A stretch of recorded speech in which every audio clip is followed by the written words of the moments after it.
Hello everyone, स्वागत है आप सबका।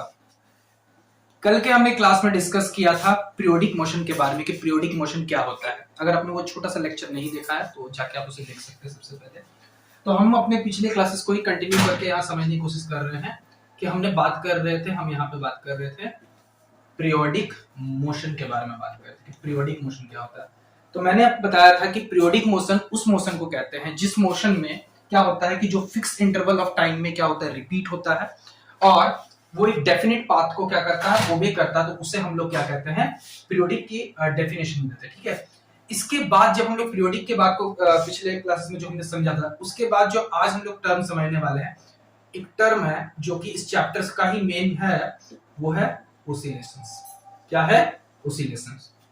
अब ये ओसिलेशंस क्या होता है? देखिए, होता क्या है कि हम कहते हैं कि सिंपल कि every to and fro motion is called oscillations. ठीक है, जैसे कि टू एंड फ्रो मोशन का मतलब हो सकता है, जैसे कि आपको पता है, मैं एक एग्जांपल दे देता हूं। ठीक है, जैसे सपोज करें मेरे पास क्लब के वीडियो में आपने देखा होगा इस तरीके से। ठीक है, जैसे कि ये मेरे पास, ठीक है, तो ये क्या है कि ये देखिए मैंने इसे टू एंड फ्रो, ठीक है, ये इस तरीके से उलझ गया था। ठीक है, तो जैसे कि इसे मैंने लिया और ये ट्रू एंड फ्रो, ठीक है, ट्रू एंड फ्रो मोशन जब वो किसी फिक्स पॉइंट, जिसे हम लोग कहते हैं इक्विलिब्रियम पॉइंट, क्या कहते हैं हम उसे? इक्विलिब्रियम पॉइंट कहते हैं, उसके अबाउट अगर कोई body to and fro motion करता है तो उसे हम कहते हैं कि वो किसमें है, वो क्या कर रहा है, ओसिलेट कर रहा है, और हम कहेंगे the body is said to be in oscillations. Okay, तो every to and fro motion is categorized in the category of oscillations. ठीक है, तो फिर इन ओसिलेशंस और पीरियोडिक मोशन में क्या डिफरेंस है, ये चीज होना चाहिए। देखिए, ओसिलेशंस और पीरियोडिक में क्या है कि देखिए, पीरियोडिक में मैंने आपको बताया कि उसमें एक फिक्स इंटरवल ऑफ टाइम में मोशन क्या होना चाहिए, रिपीट होना चाहिए, साथ ही साथ एक डेफिनेट पाथ में होना चाहिए। ओसिलेशंस में भी वही चीज है, कोई बॉडी एक फिक्स पॉइंट के अबाउट क्या करता है, फिक्स पॉइंट के अबाउट हमेशा क्या करता है, ओसिलेट करता है। क्या करता है बॉडी? क्या करता है? ओसिलेट करता है। यहाँ पे मैंने स्टेट बताया है, बॉडी ऐसे भी, जैसे कि इस वाला भी मैंने आपको बताया, उस केस में बॉडी किसी फिक्स पॉइंट के अबाउट क्या करेगा, ओसिलेट करेगा और फिक्स एक पाथ को ओबे कर रहा है। तो ये क्या कहलाया, एक तरह का पीरियोडिक मोशन भी है। इसी कारण से कहा गया जाता है कि every oscillatory motion is a periodic motion. Every oscillatory motion is a periodic motion, but every periodic is not oscillatory. Every periodic is not oscillatory. ठीक है, ये चीज आपको ध्यान में रखने वाली बात है। क्या कहने बताया कि हर ओसिलेटरी मोशन, कोई भी ओसिलेटरी मोशन है, वो किस में आता है, पीरियोडिक में, क्योंकि वो पीरियोडिक के डेफिनेशन को कंटिन्यूअस फॉलो कर रहा है। मैंने क्या था, पीरियोडिक का डेफिनेशन पिछले क्लास में बताया था। पीरियोडिक का डेफिनेशन क्या था कि कोई बॉडी फिक्स पॉइंट के अबाउट क्या करेगा, फिक्स पॉइंट सॉरी एक फिक्स पाथ में with fix interval of time में, वो पीरियोडिक। तो ओसिलेटरी मोशन जो टू एंड फ्रो मोशन होता है, वो उस डेफिनेशन को कंटिन्यूअस एकदम ओबे करता है, सेटिस्फाई करता है। इसीलिए ओसिलेटरी मोशन पीरियोडिक मोशन को सेटिस्फाई कर रहा है। लेकिन यहां पहले मैंने लिखा कि every periodic motion is not oscillatory. ठीक है, every periodic motion is not oscillatory. इसको एक एग्जांपल से समझते हैं। जैसे कोई बॉडी सर्कुलर पाथ में घूम रहा है, कोई बॉडी क्या कर रहा है, सर्कुलर पाथ में घूम रहा है। मैं देख लेता हूं कि आपको ये दिख रहा है कि नहीं दिख रहा है। हाँ, दिख रहा है। सपोज करते हैं कोई बॉडी सर्कुलर पाथ में घूम रहा है, तो सर्कुलर पाथ में घूमना उसका एक तरीके का पीरियोडिक मोशन है, लेकिन वो टू एंड फ्रो तो नहीं है ना, वो किसी फिक्स पॉइंट के अबाउट इस तरीके से तो मोशन नहीं कर रहा, वो किसी फिक्स पॉइंट के अबाउट बहुत ज्यादा दूर और क्लोज तो नहीं जा रहा है। तो हम लोग कहेंगे कि ये सर्कुलर मोशन में किसी बॉडी का घूमना एक तरह का क्या है, पीरियोडिक मोशन है। एक तरह का क्या है, पीरियोडिक मोशन है, लेकिन वो ओसिलेटरी मोशन नहीं है। ठीक है, इसको आप एक वेन डायग्राम से समझ सकते हैं। वेन डायग्राम में आप कैसे समझ सकते हैं, सपोज कीजिए कि आपके पास, मैंने कहा कि ये जो पूरा स्टेटमेंट है, इसको मैं कुछ इस तरीके से आप याद रख सकते हैं। ये जो बड़ा सर्कल है वो पीरियोडिक को शो कर रहा है, ठीक है, और उसके अंदर क्या है, एक छोटा सा पोर्शन है, वो क्या है, ओसिलेटरी मोशन है। पीरियोडिक यानी पीरियोडिक के अंदर में पीरियोडिक के का एक पार्ट क्या है, ओसिलेटरी, यानी ओसिलेटरी पीरियोडिक का पार्ट है। लेकिन हर पीरियोडिक मोशन में जैसे सर्कुलर पाथ में घूमना, यहाँ पे हमने बनाया, यहाँ पे जो एग्जांपल मैंने आपको बताया, सर्कुलर पाथ में घूमना एक पीरियोडिक मोशन की कैटेगरी में आ रहा। अर्थ का सन के चारों ओर में घूमना वो भी पीरियोडिक के कैटेगरी में है, बट वो ओसिलेटरी नहीं है। यानी पीरियोडिक के बहुत सारे टाइप्स हो सकते हैं, उसमें एक टाइप में क्या है, ओसिलेटरी मोशन में आता है। ठीक है, ये चीज आपको समझ में आ गया होगा कि पीरियोडिक और ओसिलेटरी में आपको डिफरेंस करना क्या होना चाहिए। ठीक है, बट ये कंप्लीट डेफिनेशन नहीं है, क्योंकि पीरियोडिक को बहुत सारी चीजें अभी और भी हमें जानना है कि पीरियोडिक में होता है, पीरियोडिक बोल रहा हूं, ओसिलेटरी में और भी बहुत सारी चीज भी है। पीरियोडिक बेसिकली क्या है, यानी आप एक चीज सिंपल याद रखिएगा कि अगर आप ओसिलेशंस पढ़ रहे हैं तो आप पीरियोडिक की उसकी एक टाइप को समझने की कोशिश कर रहे हैं, क्योंकि पीरियोडिक के अंदर बहुत कुछ आता है। ठीक है, पीरियोडिक के अंदर क्या आता है, बहुत कुछ आता है, और ओसिलेटरी क्या है, उसका सिर्फ एक पार्ट है। यानी अगर हम यहाँ पे जो पूरा का पूरा चैप्टर है वो मेरा ओसिलेशंस पे है, और बेसिकली हम लोग यहाँ पर पढ़ रहे हैं सिंपल हार्मोनिक मोशन। बेसिकली अब ये हार्मोनिक वर्ड आएगा, ठीक है, उसको हम लोग यहाँ पे डिफाइन करने की कोशिश करेंगे, हार्मोनिक होता क्या है। ओके, तो देखते हैं इसमें हार्मोनिक क्या समझाने की कोशिश कर रहा है। ठीक है, चलिए देखते हैं इसमें। सबसे पहला समझते हैं कि अभी एक टर्म और मैं आपको समझाना चाह रहा हूं कि ओसिलेशंस और वाइब्रेशन में क्या अंतर है। ध्यान समझिएगा, ओसिलेशंस वर्सेस वाइब्रेशन की ये कहानी थोड़ी समझते हैं। ओसिलेशंस वर्सेस वाइब्रेशन की बात हम कर रहे हैं। ओसिलेशंस और वाइब्रेशन, देखिए क्या आमतौर पे इनका जो डेफिनेशन है लगभग ये दोनों सेम ही होते हैं, लगभग सेम होते हैं। लेकिन जब क्या कहते हैं कि जब वाइब्रेशन जो हो सकते हैं मोशन किसी मीन पोजीशन के अबाउट, मीन पोजीशन मतलब उस पोजीशन को कहते हैं जिसपे नेट फोर्स क्या लगता है, 0। ठीक है, मीन पोजीशन के अबाउट जो डिस्प्लेसमेंट होता है, अगर बहुत छोटा छोटा डिस्प्लेसमेंट होता है तो उसे हम कहते हैं ओसिलेशंस। और जब वही डिस्प्लेसमेंट बहुत ज्यादा लार्ज हो जाता है, ठीक है, जैसे कि मैंने आपको बताया पेंडुलम अगर छोटा छोटा अगर कहते हैं, थोड़ा गया क्लोज आया तो उसको कहेंगे ओसिलेशन। लेकिन अगर वो बहुत इस तरीके से गया तो उसे हम लोग लार्ज स्केल पे क्या कहेंगे, वाइब्रेशन। ठीक है, तो ये डिफरेंशिएशन है दोनों के बीच में, ओसिलेशंस और वाइब्रेशन के बीच में। ठीक है, आई होप कि आपको ये समझ में आ गया होगा।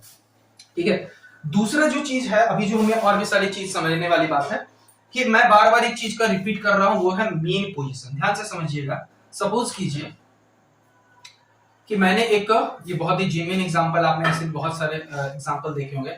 आपने एक बाउल ले लिया, बाउल का ये सेंटर है, और इस सेंटर से हमने क्या किया है, कोई छोटी सी बॉल है, उस बॉल को क्या किया हमने यहां से थोड़ा सा डिस्प्लेस किया, तो वो बॉल थोड़ी देर के बाद अपना रिटर्न पोजीशन पे आएगा। ओके, ठीक उसी तरीके से अगर हम इसको इधर करते हैं तो ये भी उसी तरीके से अपने इस पोजीशन पे रिपीट आएगा। सपोज कि इस पोजीशन का नाम हमने दिया है, यानी कह क्या रहे हैं कि जब आप इसको इधर ले जा रहे हैं, कोई बॉडी को अगर आप इस ए से दूर लेके जा रहे हैं तो उसको खींच के वापस ला रहा है, इसको भी इधर लेके जा रहे हैं तो ये भी इसको खींच के लग रहा है। यानी इस बॉडी पे एक फोर्स लग रहा है जिसको हम लोग कहते हैं यहाँ पे रीस्टोरिंग फोर्स के नाम से जानते हैं। किस फोर्स के नाम से जानते हैं, रीस्टोरिंग फोर्स। तो रीस्टोरिंग फोर्स का मतलब क्या होता है, बॉडी को वो फिर से अपनी इनिशियल स्टेट पे लाने की कोशिश करता है, कि जब बॉडी इस पोजीशन से दूर जा रहा है तो वो बॉडी को फिर से वापस ला रहा है। ठीक है, बॉडी को क्या लग रहा है, फिर से वापस लाने की कोशिश कर रहा है। तो जिस पोजीशन पे वो फिर से वापस लाने की कोशिश करता है ताकि वो इस जगह पे वो हमेशा टिका हुआ रहे, और इस पॉइंट को हम लोग क्या कहेंगे, स्टेबल इक्विलिब्रियम पे कहेंगे। क्या रहेगा, स्टेबल इक्विलिब्रियम, या बॉडी इस पोजीशन में आने के बाद बॉडी क्या रहे, वो स्टेबल हो जाए। यानी स्टेबल कहने का मतलब है कि उस पे लगने वाला नेट फोर्स जो होगा वो क्या हो जाएगा, 0। ठीक है, उस बॉडी पे लगने वाला जो होगा नेट फोर्स आपका क्या हो जाएगा, 0। यानी ये जो पोजीशन आपको दिखाई दे रहा है, इस पोजीशन में आने के बाद बॉडी क्या होता है, बॉडी भले उस पे नेट फोर्स 0 है, सम कांस्टेंट वेलोसिटी, लेकिन नेट फोर्स क्या होता है, 0 हो जाता है, और वो इस पोजीशन पे हमेशा रिटर्न आने की टेंडेंसी रखता है due to some restoring force. तो हम लोग ये ओसिलेशंस का एक क्राइटेरिया है। ठीक है, ओसिलेशंस का क्या है, ये एक क्राइटेरिया है। ठीक है, तो बेसिकली यहाँ पर हम लोग पढ़ रहे हैं, बेसिकली हम लोग यहाँ पे समझने की वाली बात है, हम लोग समझने चाह रहे हैं। ठीक है, यहाँ पे जो हम लोग समझने की कोशिश कर रहे हैं वो है मेरा एसएचएम के बारे में। ठीक है, ये चीज आपको समझ में आ गया होगा। अब जो हम लोग समझने की कोशिश कर रहे हैं वो है मेरा सिंपल हार्मोनिक मोशन। ठीक है, सिंपल हार्मोनिक मोशन। देखिए मैं थोड़ा सा यहाँ फास्ट में चल रहा हूँ, ठीक है, ताकि आपको यहाँ पे जो मेन बात है उसको समझाने को। सिंपल हार्मोनिक मोशन, जिसको हम लोग शॉर्ट में एसएचएम, ठीक है। देखिए हार्मोनिक वर्ड अगर कहीं पे आ रहा है तो दैट मींस हो जाएगा harmonic stands for periodic motion. Harmonic simply stands for periodic. Harmonic किसके लिए स्टैंड करता है? पीरियोडिक मोशन के लिए ओबे करता है। यानी आप सिंपली कह सकते हैं कि सिंपल हार्मोनिक मोशन, ठीक है।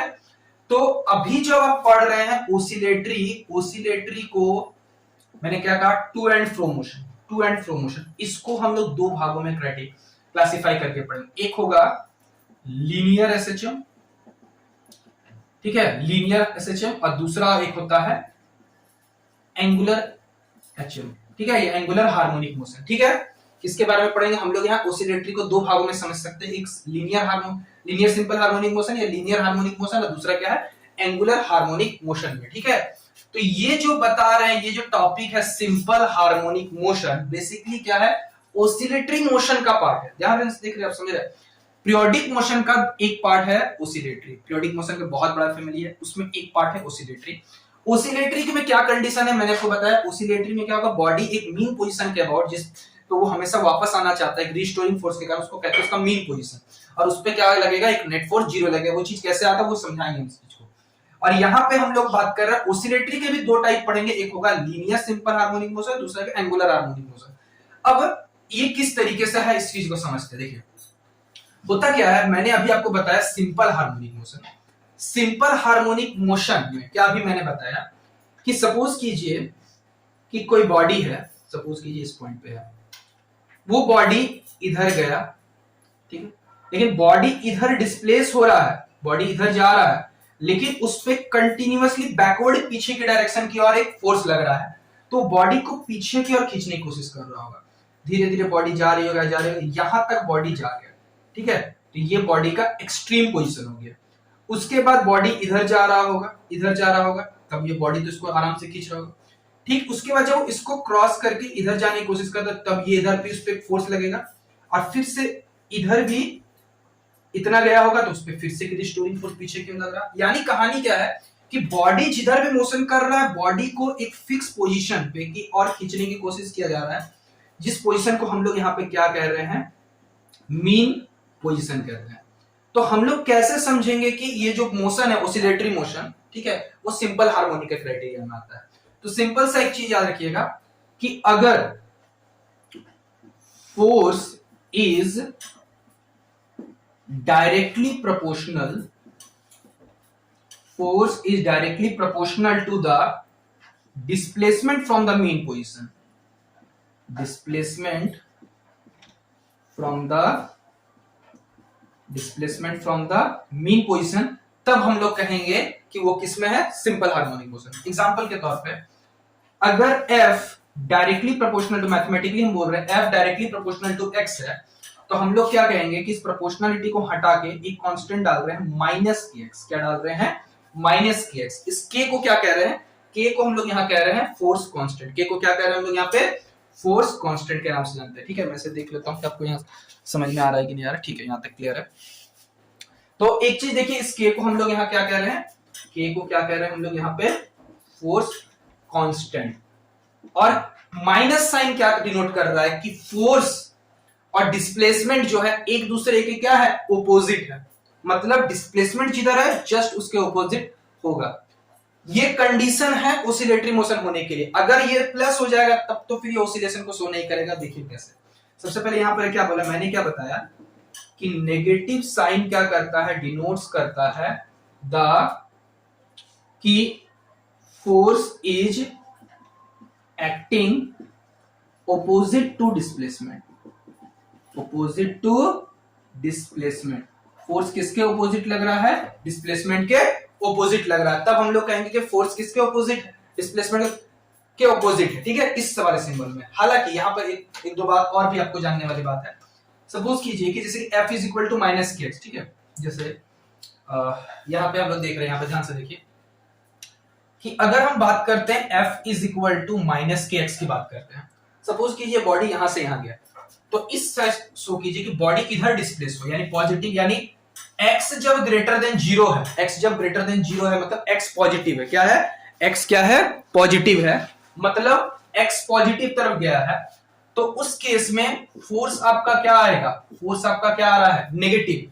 मतलब बॉडी टूवर्ड राइट की तरफ शिफ्ट हो रहा है, तो रिस्टोरिंग मतलब डिस्प्लेसमेंट इधर है, x क्या है, डिस्प्लेसमेंट है, तो फोर्स उसके पीछे लगा, तो रिस्टोरिंग फोर्स लगाया कि नहीं लगाया, यानी दैट मींस है कि उस पर फोर्स लग रहा है पीछे की ओर, ताकि उसको पीछे के लाने की कोशिश कर रहा है। यही ना ऑसिलेशन का क्राइटेरिया। ऑसिलेशंस में मैंने क्या बताया कि बॉडी अगर डिस्प्लेस होगा तो उसको पीछे की ओर खींचने के लिए, मीन पोजीशन में लाने के लिए फोर्स लगेगा, ठीक है। एक और चीज, जैसे सपोज कीजिए x अगर नेगेटिव हो जाता, x अगर पीछे की ओर आ रहा हो, x नेगेटिव, तब क्या होगा, ये नेगेटिव और नेगेटिव क्या हो जाएगा, पॉजिटिव। मतलब बॉडी इधर आ रहा होगा, ठीक है, समझिए बॉडी इधर नेगेटिव साइड डिस्प्लेस हो रहा है। अगर आप इधर भी मानते हैं बॉडी इस साइड नेगेटिव साइड डिस्प्लेस, तो फोर्स किधर आ रहा है, पॉजिटिव। यानी हर वक्त में बॉडी पे क्या लग रहा है, डिस्प्लेसमेंट क्या लग रहा है, पॉजिटिव लग रहा है। दैट मींस जिधर भी है डिस्प्लेसमेंट, जस्ट इसके ओपोजिट लगेगा फोर्स, ठीक है, जस्ट इसके ओपोजिट क्या लगेगा, फोर्स लग रहा होगा। तो ये क्राइटेरिया क्या होता है, ओबे करना चाहिए एग्जैक्टली तब हम लोग कहेंगे कि ये बॉडी किसमें है, एसएचएम में। और एक चीज यहाँ पे देखिए कि बॉडी यहाँ स्ट्रेट लाइन में मोशन कर रहा है, स्ट्रेट लाइन में एसएचएम मोशन कर रहा है, इसलिए हम इसको लीनियर सिंपल हार्मोनिक मोशन में डिवाइड करेंगे। लेकिन इसके ऑपोजिट जब हम एंगुलर हार्मोनिक मोशन की बात करते हैं, तो आपको वही मैंने जो अभी एग्जांपल दिया पेंडुलम का, पेंडुलम के केस में वहां बॉडी क्या हो रहा था, एंगुलरली डिस्प्लेस हो, वहां पे एंगल फॉर्मेशन के साथ चलता है, तो एंगुलरली डिस्प्लेस हो रहा है। तो चूंकि वहां वो एंगुलरली डिस्प्लेस हो रहा है, तो दैट मींस है कि वो बॉडी के वहां पर टॉर्क के कारण से वापस आता है, तो उसको हम लोग कहेंगे एंगुलर हार्मोनिक मोशन, जिसके बारे में हम बाद में जाकर डिस्कस करने वाले हैं, ठीक है। एक चीज और देखिए कि यहाँ पे force is equal to minus k x लिखा हुआ है। इसमें एक चीज और ध्यान देने वाली बात है कि जब हम फोर्स इक्वल टू के एक्स लिख रहे हैं, यहां पर x के पावर में कितना है, 1, जो कि 1 क्या है, ऑड नंबर, ठीक है। तो बेसिकली क्या है कि अगर हम यहां ऑड फंक्शन ले रहे हैं, x के पावर में n है, और n का वैल्यू क्या है, n क्या है, ऑड इंटीजर में है, किसमें है, ऑड इंटीजर क्या है, तो वो हमेशा ऑसिलेटरी मोशन के क्राइटेरिया को ओबे करेगा, ठीक है। ध्यान से समझिएगा, n का वैल्यू अगर ऑड है, सपोज कीजिए n का वैल्यू हमने यहाँ 1 2 3 4 5 6 ऐसे करके ले लिया है, ठीक है, सॉरी हम यहाँ ऑड नंबर्स की बात कर रहे हैं, तो 1 3 5 7 9 चल रहा है। सपोज कीजिए हमने f is equal to minus k x cube लिया होता, तो फिर से देखिए x पॉजिटिव, सॉरी x को पॉजिटिव तो ये नेगेटिव, x को नेगेटिव तो ये पॉजिटिव, यानी ये फिर से, यानी ये हर एक ऑड इंटीजर के लिए ऑसिलेटरी मोशन को शो कर रहा है। यानी यहां केवल x के पावर में 1 नहीं, x के पावर में जितने भी ऑड्स होते हैं, ऑड नंबर के लिए वो ऑसिलेटरी मोशन को शो कर रहा है। उसी में ही एक स्पेशल केस आता है कि अगर n का वैल्यू हमने 1 लिया है, तो पावर में 1 आ रहा है, f is equal to minus k x, यानी x के पावर, यानी सिंपल कह रहा है कि फोर्स डिस्प्लेसमेंट के डायरेक्टली प्रोपोर्शनल, डिस्प्लेसमेंट के क्यूब के प्रोपोर्शनल है, डिस्प्लेसमेंट के फिफ्थ पावर के प्रोपोर्शनल है। फोर्स अगर डिस्प्लेसमेंट के डायरेक्टली प्रोपोर्शनल है, यानी पावर 1 के प्रोपोर्शनल है, तो उसको हम लोग कहेंगे कि ओसिलेशंस का ही कैटेगरी में एक कैटेगरी पहले किसमें आता है, सिंपल हार्मोनिक मोशन में आता है, ठीक है। और जब बॉडी स्ट्रेट लाइन में है, सिंपल हार्मोनिक मोशन में कहेंगे, लीनियर हार्मोनिक, और जब बॉडी एंगुलर डिस्प्लेस होता है तो उसको एंगुलर में कहेंगे, एंगुलर हार्मोनिक मोशन, ठीक है। फिर से यहाँ पे ध्यान देने वाली, n का वैल्यू अगर ऑड रहेगा तब। अब इसके बाद समझिए कि अगर n की वैल्यू इवन हो जाती तो क्या होता, n की वैल्यू अगर इवन हो जाती, तो सपोज कीजिए यहां मैं लिख रहा हूं n की वैल्यू अगर, यहां हमने x के पावर, n की वैल्यू अगर इवन लेते तो क्या होगा, n की वैल्यू इवन, सपोज कीजिए x स्क्वायर लिया होता। अब इस कंडीशन अगर x का वैल्यू 0 से बड़ा, ये पॉजिटिव तो यहाँ पे ये नेगेटिव, लेकिन x की वैल्यू नेगेटिव तो ये भी पॉजिटिव, तो हर हालत में फोर्स केवल एक ही डायरेक्शन में है ना, कि फोर्स हमेशा नेगेटिव साइड लग रहा है, यानी चाहे आप इधर जाए तो भी इधर लगेगा, चाहे आप इधर जाए तो भी फोर्स इधर ही लगेगा, ठीक है। तो क्या समझाने की कोशिश कर रहा है कि यहाँ पे फोर्स और डिस्प्लेस, यहाँ फोर्स हमेशा एक ही डायरेक्शन को बना के रख रहा। अगर फोर्स अपना डायरेक्शन नहीं बदलेगा तो वो कभी भी बॉडी अपने मीन पोजीशन, अपने जहां से स्टार्ट किया हुआ मोशन कह सकते हैं, वहां पे वो कभी भी लौट के नहीं आ पाएगा। तो इसका मतलब है कि वो बॉडी ऑसिलेटरी मोशन नहीं शो कर पाएगा, and that body is said to be non oscillatory motion, ठीक है। Body is said to be non oscillatory motion के क्राइटेरिया को ओबे करता है, ठीक है। आई होप कि आपको ये सारी बात यहां तक, सिंपल हार्मोनिक मोशन क्या है, ठीक है, कि n के पावर है 1 एक स्पेशल केस है, स्पेशल क्राइटेरिया को जो ओबे कर रहा है वो है ऑसिलेटरी का ही एक टाइप। आप इसको वेन डायग्राम की मदद से फिर से समझ सकते हैं कि मैंने क्या बताया, आपके पास अगर ऑसिलेटरी है, ठीक है, n की वैल्यू ऑड है तो n की वैल्यू अगर 1 है तो वो सिंपल हार्मोनिक मोशन के क्राइटेरिया को क्या कर रहा है, ओबे कर रहा है। अदरवाइज बाकी भी ऑसिलेटरी मोशन है बट वो सिंपल हार्मोनिक मोशन नहीं होंगे। ठीक है, तो आई होप कि आपको यहां तक सारी बातें समझ में आ गई होगी। इसके बाद और भी बहुत सारे टर्म है, उनको हम लोग देखेंगे आगे जाके।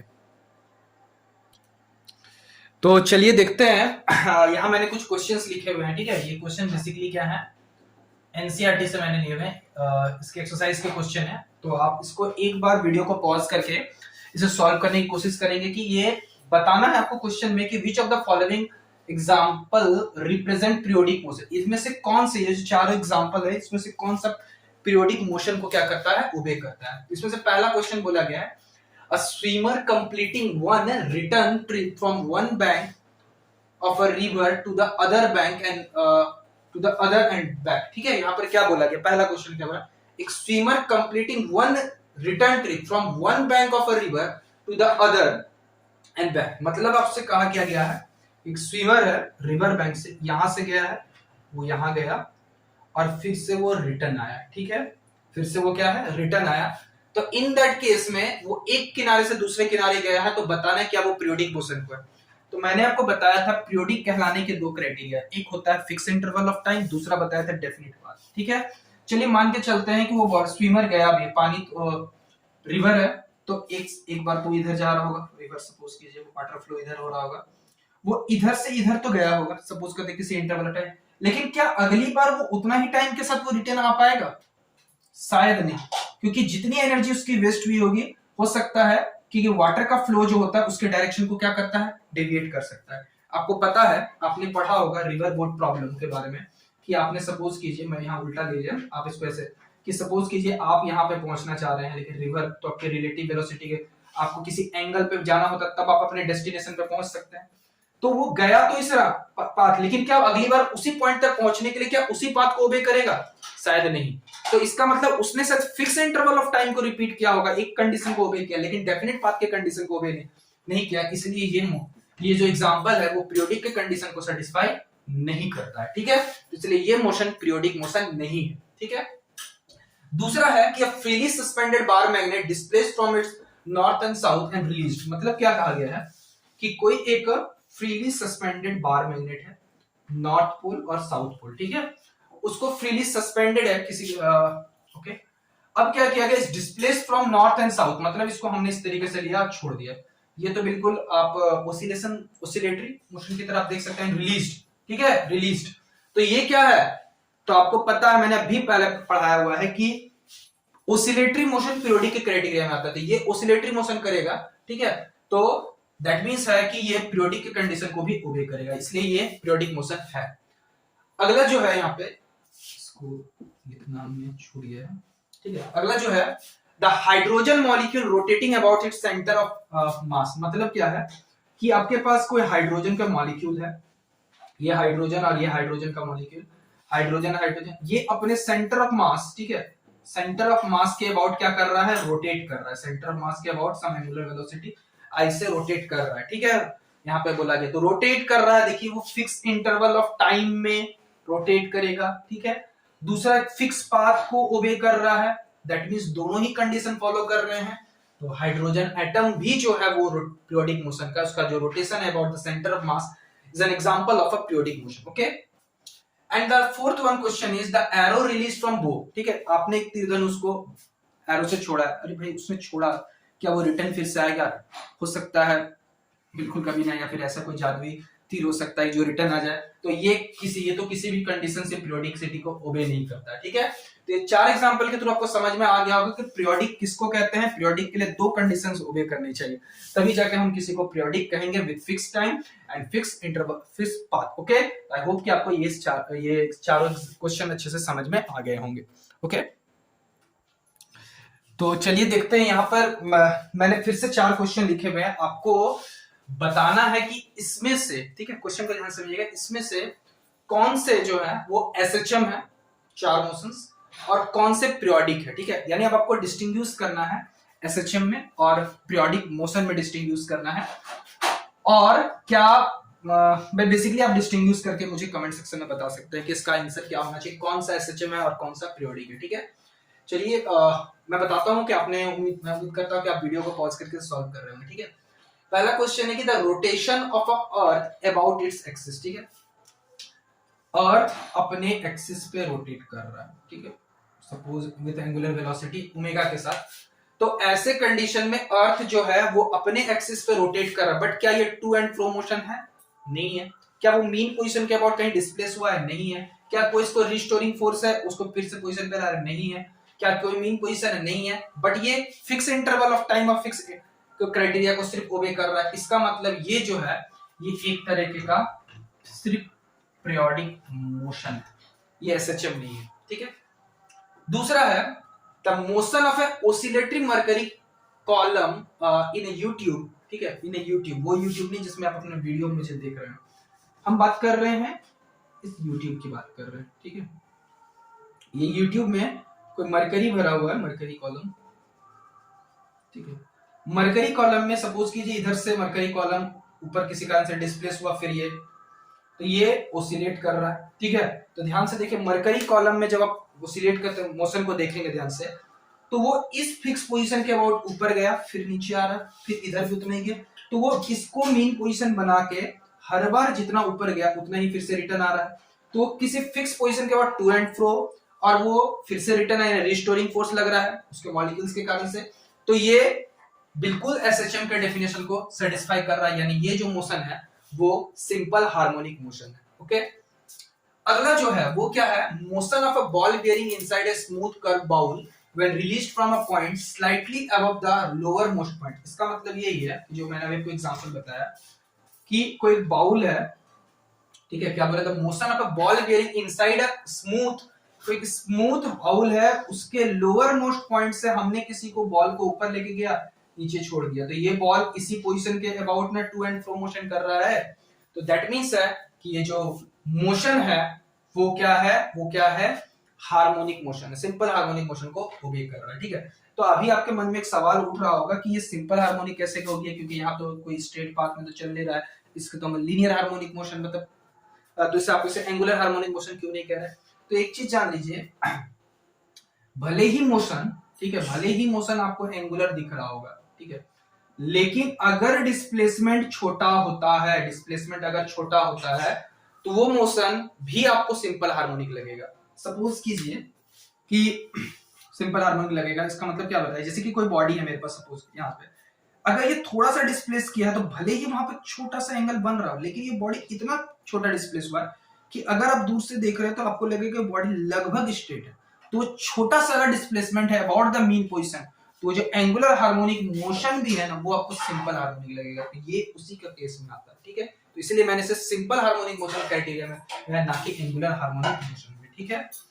And the fourth point, general vibration of the polyatomic molecule about an equilibrium particle. यहाँ पे क्या बोलना चाह रहा है, पॉलीएटॉमिक है, सपोज कीजिए कोई पॉलीएटॉमिक मॉलिक्यूल है, सपोज कीजिए कोई ट्राइएटॉमिक हमने ले लिया, उन लोग क्या कर रहे हैं, जितने भी एटम्स है सब वाइब्रेट कर रहे हैं, ठीक है, vibrate about an equilibrium point, suppose कीजिए कोई इक्विलिब्रियम पॉइंट के अबाउट क्या कर रहे हैं, सब अपना वाइब्रेट कर रहे हैं।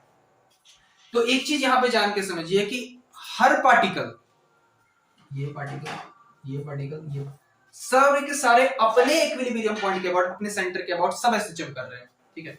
तो ये जो तीनों एसएचएम आपस में मिल रहे हैं, तो तीनों एसएचएम को जब आप ओवरऑल रिजल्टेंट देखिएगा, जब मैं आपको पढ़ाऊंगा सुपरपोजिशन ऑफ द एसएचएम, तो ये सबका वाइब्रेशन अलग अलग फ्रीक्वेंसी पे हो रहा है, अलग अलग नेचुरल फ्रीक्वेंसीज पे, अलग अलग मोड्स पे है। तो वो जब मोड्स अलग अलग मोड्स में सिंपल हार्मोनिक मिलते हैं तो वो क्या बनाते हैं, वो सिंपल हार्मोनिक मोशन फिर से क्या जनरेट करते हैं, पीरियोडिक मोशन को भी करते हैं। यानी ये मोशन देखने में हर particle, individual particle is executing SHM, but the each individual particle impact another particle and makes a resultant periodic, okay, makes the resultant periodic, that's why we classify it in the category of periodic motion, okay। तो इसे हम लोग क्या कहेंगे, periodic motion की category में है। Atoms, आप इसके बारे में जब मास्टर्स डिग्री में जाएंगे तो वहां पर आप पढ़ेंगे एटम्स के वाइब्रेशन में, एक आइंस्टीन की थ्योरी आएगी, डिबाई थ्योरी आएगी, कि आइंस्टीन की बात कुछ अलग थी, क्वांटम थ्योरी की बात हो गई, उसमें भी लॉन्गिट्यूडनल और ट्रांसवर्स मोड्स की बात की गई थी, ठीक है, एकॉस्टिक वेव, ऑप्टिकल मोड्स, ठीक है, उन सब चीज के बारे में आप देखेंगे और बहुत सारी चीजें आपको पढ़ने मिलेगी। लेकिन यहाँ पे हम लोग उस लेवल पे नहीं जाने वाले हैं, बिल्कुल भी यहाँ पे आप जब बात कर रहे हैं तो ये आपका superposition of simple harmonic motion है that creates a periodic motion, इसलिए इसे पीरियोडिक के डेफिनेशन में डिफाइन करेंगे, ना कि सिंपल हार्मोनिक मोशन में। ठीक है, तो आई होप कि आप, मैंने अभी तक यहाँ तक जितने भी क्वेश्चन में जो आज के वीडियो में मैंने आपको बताया है वो यहाँ तक एक एक चीज मैंने जितना बताया उसके डेफिनेशन को पूरा का पूरा क्लियर किया हुआ है।